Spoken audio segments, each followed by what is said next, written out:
সেনাপ্রধান, তোমার আম্মা শেখ হাসিনা এই পুরো বাংলাদেশটাই ইন্ডিয়ার করিডোর বানিয়ে রেখেছিল। এর আলাদা কোনো অস্তিত্ব পৃথিবীর বুকে ছিল না। এর পুরো সার্বভৌমত্ব স্বাধীনতা দখল করেছিল ভারত। তুমি কই ছিলাও?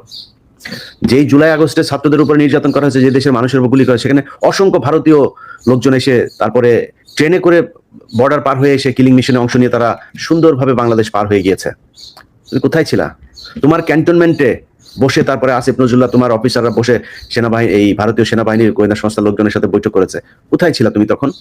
তোমার এত সার্বভৌমত্বের প্রতি হয়েছে, তোমাকে ইউনুস না করছে নাকি পার্বত্য চট্টগ্রামে যায় জেএসএস ইউপিডিএফ এর সন্ত্রাসীদেরকে করতে? তুমি এখন প্রতি সপ্তাহে তোমার সেনাবাহিনীরে পোলাও খাইতে দাও। তুমি তোমার সেনাবাহিনীরে কনস্ট্রাকশন ব্যবসা ধরাই দিছো। তুমি এখন আসো করিডোর নিয়ে আমরা কথা বলবো। এই দেশে যদি ডক্টর ইউনুস না, আমি আমেরিকায় বসে আছি, যদি আমেরিকাও যদি আমার দেশের জন্য আমরা যদি ফাঁসিও দেয়, যদি আমার দেশ দখল করতে যায়, আমরা কথা বলবো। আমরা এখনো বেঁচে আছি তো। 21 মে 2025 সেনাপ্রধান অফিসারদের উদ্দেশ্যে বক্তব্য দিয়েছেন। আপনারা জানেন গত কয়েকদিন ধরেই সেনাপ্রধানের নানান ধরনের কি বলবো, যে বানরের মতো চক্কর খাচ্ছেন তিনি।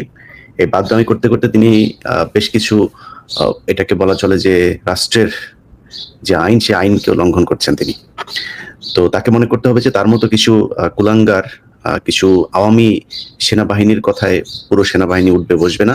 এই আজকের এই যে বক্তব্যটা দেওয়ার জন্য তিনি গত 9 মাস ধরে, আপনাদের মনে আছে, প্রথমে ঢাকা বিশ্ববিদ্যালয়ে একটা ছেলেকে পাগল সাজিয়ে তারপর মারা হলো।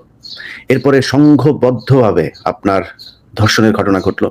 এই কয়েকদিন আগে ঢাকা বিশ্ববিদ্যালয়ে একজন শিক্ষার্থীকে মারা হলো, যে কিনা বিএনপি সমর্থক একজন ছাত্র ছিল, অর্থাৎ ছাত্রদল সমর্থক। এখন এই যে ঘটনাগুলো ঘটিয়ে দেখেন কি করা হলো, ভিসির সাথে মুখোমুখি করা হলো বিএনপিকে। ওইদিকে আপনার আসিফ মাহমুদের বিরুদ্ধে বিএনপিকে উস্কে দেওয়া হয়েছে সিটি কর্পোরেশন ইশরাককে বসানোর জন্য। আমি মনে করি ইশরাক এখানে এই জোর জুলুম করে তারপরে বসার জন্য, ইশরাক ছ্যাঁচড়ামো করে তারপরে সিটি কর্পোরেশনে বসার মতো ছিল না। সামনে যদি মেয়র ইলেকশন হয়, কোন নির্বাচিত সরকার হলে সেইভাবেও তার যাওয়ার সুযোগ আছে, কিন্তু তাকে উস্কে দিয়ে তারপরে আসিফ মাহমুদের বিরুদ্ধে লাগানো হয়েছে।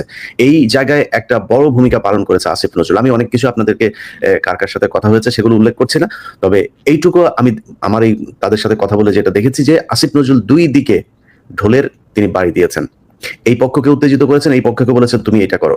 সো সে সরকারে থেকে ইশরাককে বসতে দেবে না, এটা যেমন বলছে, সে আবার ইশরাককে বলছে যে এই সরকারে সে নাম ধরে কয়েকজনের কথা বলেছে যে এই ব্যক্তি নাকি ইশরাককে বসতে দিচ্ছে না, যে কারণে বিএনপি তাদের বিরুদ্ধে এখন খেপছে। তো এই কাজটা সেনাপ্রধান অনেক আগেই করতে চেয়েছে, অনেক আগে থেকে চেষ্টা চালিয়ে যাচ্ছে দেশে একটা অস্থিতিশীল পরিস্থিতি বিরাজ করুক, এবং মানুষ ইউনূস সরকারের প্রতি একটা বিরূপ একটা পরিস্থিতি তৈরি করে তারপরে তাদেরকে সেনাবাহিনীর কাছে যাতে সারেন্ডার করে, যে স্যার আপনারাই ক্ষমতা হাতে তুলে নেন। এই চেষ্টা তিনি 5 তারিখের আগে 3 তারিখ থেকে শুরু করেছে। তার ইচ্ছা ছিল আসিফ নজরুলকে প্রধান উপদেষ্টা করে তারপর একটা সরকার গঠন হবে, আর আসিফ নজরুলকে দিয়ে তিনি যেভাবে চান সেভাবে করতে পারবেন, কিন্তু সেটা সম্ভব হয় নাই। আমি সরকারকে বলবো অতি সত্বর ডিজিএফআই এর এই সোর্স আসিফ নজরুলকে দ্রুত সরকারের এই উপদেষ্টা থেকে বহিষ্কার করা হোক। তারপরে তিনি বলেছেন যে 5ই আগস্ট হতে এ পর্যন্ত সার্বিক পরিস্থিতি স্থিতিশীল রাখতে সেনাবাহিনী অক্লান্ত নিঃস্বার্থ ভূমিকা পালন করতে সেনাবাহিনী ও সেনাপ্রধানকে টার্গেট করা হচ্ছে বলে তিনি হতাশা ব্যক্ত করেন। সেনাবাহিনী ভালো করেন 5 তারিখের পর থেকে। আপনারা সারা দেশে আপনাদেরকে ম্যাজিস্ট্রেসি পাওয়ার দেওয়া হয়েছে। এই সেনাপ্রধানের আপনার তাদের যেসব উচ্চ পদস্থ যেই জায়গা থেকে তাদের কমেন্ট করা হয়, সেই জায়গা থেকে আমি অন্তত 20 জন মেজর ক্যাপ্টেন তাদের সাথে কথা বলে শুনেছি যে তাদেরকে কাজ করতে দেওয়া হয় না। তারা বলছে ভাই আমাদেরকে রাস্তায় কেন নামিয়েছে আমরা জানি না, আমাদের সব পাওয়ার আছে কিন্তু আমাদেরকে কোনো কিছু, অস্ত্র উদ্ধার করতে পর্যন্ত তাদেরকে দেওয়া হয় না। অস্ত্র উদ্ধার করতে গেলে আমি দক্ষিণবঙ্গের যে কোনো একজন অফিসারের কাছ থেকে শুনেছিলাম যে ভাই আমরা অস্ত্র উদ্ধার করতে যাই, আমরা তো এটা আগে আমাদের রিপোর্ট করতে হয়, এবং যেখানে যেখানে রিপোর্ট করে এর বাইরে অন্য কেউ জানার কথা না, কিন্তু তারা অস্ত্র উদ্ধার করতে যখন যায়, যে দেখা যায় 5 মিনিট আগে, 3 মিনিট আগে, 2 মিনিট আগে তিনি পলাতক। তার মানে যাদেরকে তারা রিপোর্ট করছে, তার অফিসারদেরকে তারা এটা জানিয়ে দিচ্ছেন যেখান থেকে সরে যাও। আওয়ামী লীগের এই লোকজনকে তারা এইভাবে বাঁচাচ্ছে। আচ্ছা, এরপরে বলা হয়েছে যে জাতিসংঘ কর্তৃক জুলাই আগস্ট বিষয়ে যে প্রতিবেদন তৈরি করা হয়েছে তাতে সেনাবাহিনীর কোনো বক্তব্য নেওয়া হয়নি। ডক্টর ইউনূস এটা নিতে দেয় নাই জাতিসংঘকে। মানে জাতিসংঘ যেই রিপোর্ট দিয়েছে সেই রিপোর্ট সেনাপ্রধানের পছন্দ হয় নাই। ওনার কাছে দিলে উনি আরেকটু সুন্দর করে করতেন, এইখানে সেনাবাহিনীর কোনো সমস্যা ছিল না, সেনাবাহিনীর কোনো কিছু করে নাই, সেনাবাহিনী গুলি করে নাই, এগুলো জামাত শিবিরের লোকজন সেনাবাহিনীর পোশাক পরে, বিডিআরের পোশাক পরে গুলি করেছে, এটা উনি বানায় ফেলতেন, যে কারণে ওনার এটা পছন্দ হয় নাই। তারপরে তিনি বলেছেন সংস্কারের বিষয়ে তিনি সংস্কার চান, তবে তিনি যেভাবে চান সেইভাবে এই সরকার করছেন না। তো তিনি কিভাবে চান সেটা আপনারা এই কয়েকদিন আগে একটা বক্তব্যে শুনেছেন, যে যেদিন আওয়ামী লীগ নিষিদ্ধের জন্য এই আন্দোলন হচ্ছিল শাহবাগে যমুনার সামনে, সেদিন সেনাপ্রধান সশরীরে বঙ্গভবনে গিয়ে তারপরে বলে এসেছে যে আওয়ামী লীগকে নিষিদ্ধ করা যাবে না।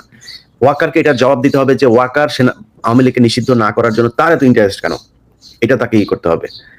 তারপরে সে সরকারের এই সংস্কারের ভেতরে কয়দিন আগে আপনি হাসনাতকে আপনারা জানেন যে ডেকে নিয়ে যেয়ে তারপরে থ্রেট করা হয়েছে যে তোমরা বেশি বুঝো না, বেশি ফাল পারো না। হ্যাঁ, সেই পোস্ট আপনারা দেখেছেন। যদিও সেটাকে পরবর্তীতে সার্জিস এবং অন্যান্যদেরকে দিয়ে এটা কিছুটা ব্যালেন্স করার চেষ্টা করেছে, সেটা তারা করতে বাধ্য হয়েছে। সেনাপ্রধানকে জবাব দিতে হবে, হাসনাতকে ডেকে নিয়ে আওয়ামী লীগ নিষিদ্ধ করা যাবে না, এই দায়িত্ব সেনাপ্রধানকে কে দিয়েছে? মানবিক করিডোরের মতো স্পর্শকাতর ও ঝুঁকিপূর্ণ সিদ্ধান্ত নেওয়ার এখতিয়ার বর্তমান সরকারের নেই বলে তিনি উল্লেখ করেন। তিনি বলেন, শুধুমাত্র একটি নির্বাচিত রাজনৈতিক সরকারই যথেষ্ট পদ্ধতি অনুসরণ পূর্বক এরূপ সিদ্ধান্ত নিতে পারেন। তিনি করিডোরের বিশাল একজন বিরোধী মানুষ। সেনাপ্রধান, তোমার আম্মা শেখ হাসিনা এই পুরো বাংলাদেশটাই ইন্ডিয়ার করিডোর বানিয়ে রেখেছিল। এর আলাদা কোনো অস্তিত্ব পৃথিবীর বুকে ছিল না।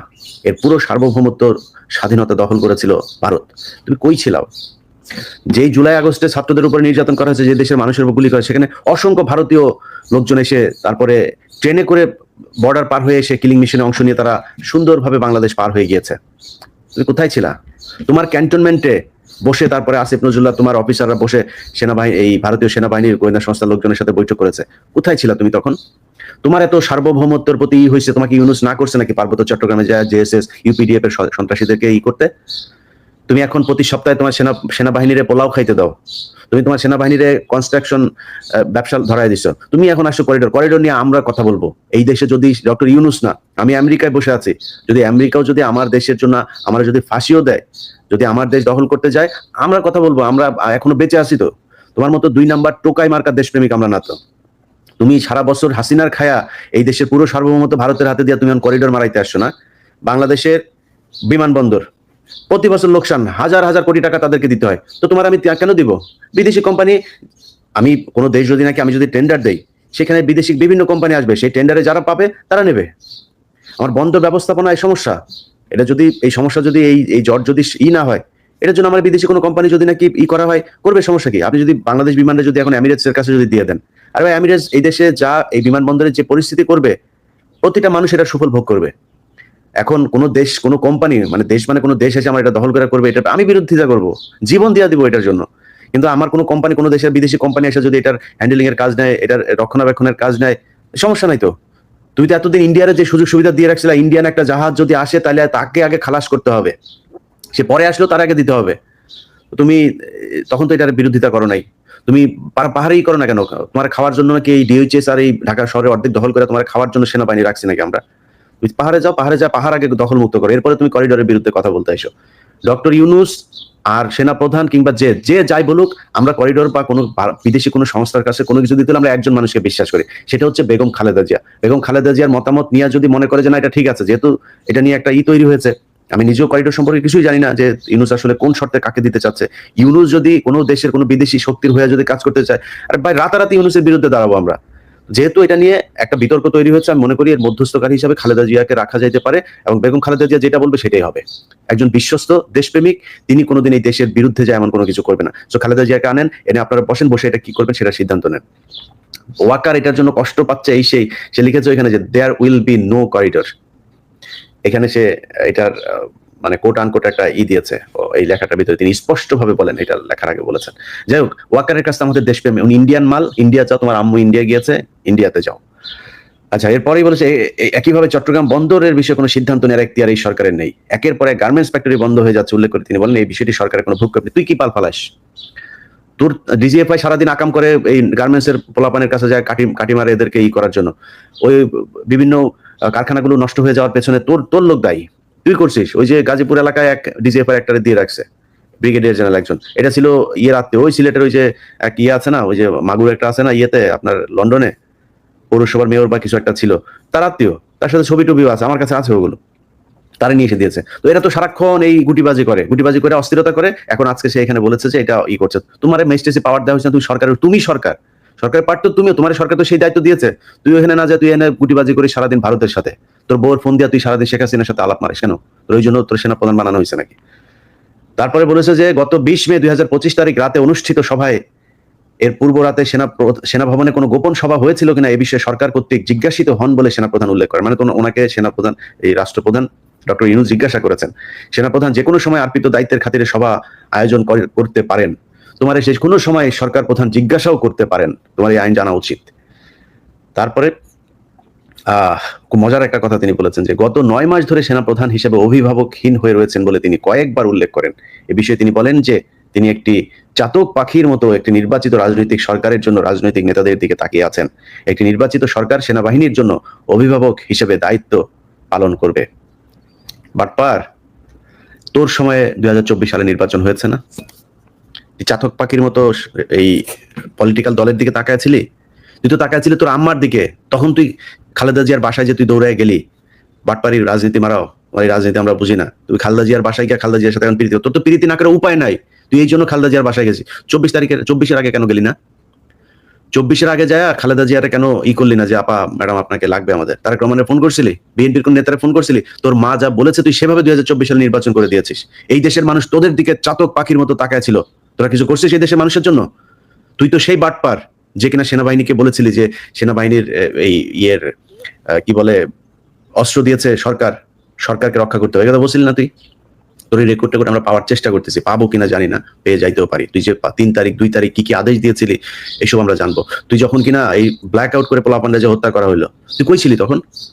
তোর তখন উদ্বিগ্ন হইস নাই তুই এতগুলি মানুষটা যে মারলো? তুই আর তোর বিডিআর এর লোকজনের দিয়া তুই করছিস, গুলি করাইছিস মানুষকে। তো সেনাবাহিনীর লোক দিয়া গুলি করে 5 তারিখ সকালে তুই গুলি করাইছিস। তুই তো সেই বাটপার। তুই এখন আসছিস চাতক পাখির মতো রাজনৈতিক দল ইলেকশন করবে সেটার জন্য টাকা। মানে যদি একটা নির্বাচিত সরকার আসে, ইউনূসকে এখান থেকে সরাই দেয়, তাহলে তোমার সুবিধা হবে গুটিবাজি করতে, তাই না?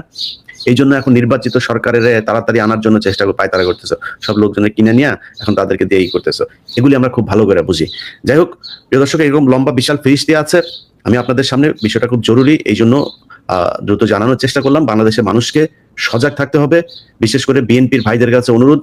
দেখেন, সামনে নির্বাচন হবে, নির্বাচন হইতেই হবে, এটা ডক্টর ইউনূসও বলেছেন, জুনের বাইরে নির্বাচন যাবে না।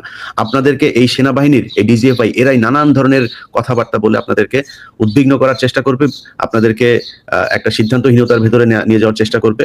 আপনাদেরকে মাথায় রাখতে হবে এই দেশের মানুষ নির্বাচন চায়, রাজনীতি। আমি নিজেও চাই খুব দ্রুত একটা নির্বাচন হোক, এবং সেই নির্বাচন আমার বিশ্বাস ডক্টর ইউনূস দেবেন।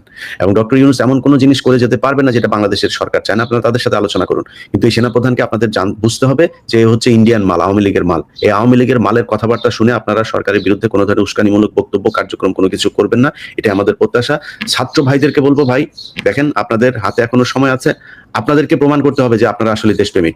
এই আসিফ নজরুল থেকে সরাই আপনারা যদি 6 মাস সময় পান, এই 6 মাসে দেখা যেতে হবে যে না, বাংলাদেশে আসলেই একটা ভালো কিছু আপনারা করে গেছে। সেটার জন্য আসিফ নজরুলকে এখান থেকে সরাইতে হবে। আর অন্যান্য যারা আছেন, যেসব ইউটিউবাররা ভাড়াটে হিসাবে খাচ্ছেন, আপনাদেরকে আমরা খুব ভালো করে জানি। ওয়াকারের পক্ষে কথা বলেন আপনারা কিসের জন্য? আপনারা তো সেই মাল যে কিনা মাল খাওয়ার জন্য তারপরে আপনারা বিভিন্ন কোম্পানির কাছ থেকে টাকা পয়সা নেন। আপনাদের মতো মালের আইসে আমাদেরকে দেশপ্রেম শেখান। সেনাপ্রধানের মাসিক বেতন নিয়ে তারপরে আমাদের কেন দেশপ্রেম শিখাইতে আসিস? তোরও পেছন দিয়ে ঢুকাবে শালা। তুই জানিস না তুই যে দেশে কয়দিন পরে যাবি, তুই যাওয়ার পরে তারপরে তোরে তো পেদা হবে। তুই সেনাপ্রধানের ফাঁদে পা দিয়েছিস 2,70,000 80,000 টাকা বেতনের জন্য। এই সেনাপ্রধান আওয়ামী লীগকে চায় আনতে, তুই বুঝতেছিস সামনে কি অবস্থা? আওয়ামী লীগকে আনবে, ভারতকে আবার বিভিন্ন জায়গায় তাদের জায়গাগুলো সুন্দর করে দিবে। এটা হচ্ছে সেনাপ্রধান। আপনার কোনো ধোকাবাজি ধান্দাবাজিতে এই ইউটিউবার ভাড়া করে লাভ হবে? আপনাকে খুব স্পষ্টভাবে কিছু জায়গা মানুষের সামনে পরিষ্কার করতে হবে। প্রথম জায়গা, বিডিআর এর বিচার নিশ্চিত করতে হবে, তাইলে বুঝবো আপনি দেশপ্রেমিক। আওয়ামী লীগের যেসব লোকজন এখনো ডিওএইচএস এ পলাতক আছে, তাদেরকে আপনি লুকিয়ে রেখেছেন, আপনার অফিসাররা লুকিয়ে রেখেছে, তাদেরকে বের করে আইনের মুখোমুখি করতে হবে। সেনাবাহিনীকে ম্যাজিস্ট্রেসি পাওয়ার দেওয়া হয়েছে, সারা দেশে অভিযান চালান। অভিযান চালায় আওয়ামী লীগের লোকজনকে ধরেন। অস্ত্র কারা এতদিন অস্ত্রবাজি করেছে, মামলার আসামি কারা, তাদেরকে ধরেন। আপনারা কোনো কিছু করেন না। আপনি উল্টা বলছেন সরকার আপনার কি ব্যারাকে রাখা হয়েছে, আপনাকে ম্যাজিস্ট্রেসি পাওয়ার দিয়ে বাইরে রাখা হয়েছে। আপনি কারে দোষ চাপান? আপনি প্যারালাল গভর্নমেন্ট হিসেবে আপনাকে কাজ করার ক্ষমতা দেওয়া হয়েছে, আপনি সে সেনা